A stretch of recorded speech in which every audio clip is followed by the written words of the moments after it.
Do you ever feel like God can't possibly work through you because things are just kind of a mess in your life, or there's like not enough order, you haven't figured enough things out, whatever? Sometimes the best thing that we can do is, if there's even an inkling that there's something in our spirit that God has put there, to not worry about what you look like, to not worry about how exactly perfectly something is coming across. There's no such thing as perfect in our broken world as things are. And you know, there's actually something really good about when we don't feel like we're presenting exactly right. We don't feel like everything is looking all perfect or talking all perfect, because we're tripping over our words. Perfect example. Thank you for continually humbling me, God.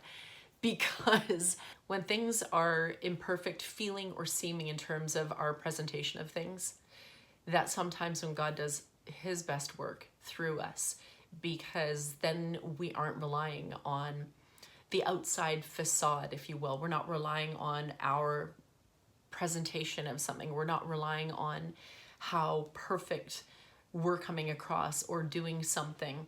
We realize that there might be something in us, and we need to rely on God to bring that supernatural touch, because we're imperfect. And sometimes that's the best place to be, when things are not all like a perfect day, a perfect year, a perfect season. We serve a perfect God in our imperfections. And if we allow the enemy to stop us because we're worried about the external, the presentation, the appearance, the whatever it is, we can sometimes miss sharing something or doing something for someone else that they really need, when we should have disconnected from the expectation of some perfection on our part. And what we really needed to focus on is the perfection of a perfect and holy God who knows other people and what they need perfectly. And if we can just tap into a little bit of that, then as our eyes are focused on him, then we can bring a little piece of him and of what he has planned and purposed for someone else in his power, his authority, his love and life.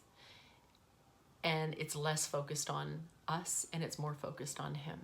So if you're worried about how you're presenting a certain thing or doing it just so, focus more on the Lord and less on yourself, so that he can come through a little bit better. And just to remember, it's not about us, it's about God. Thanks for subscribing for more encouragement, and God bless you as you seek to be a blessing to others in his power, in his life and authority today.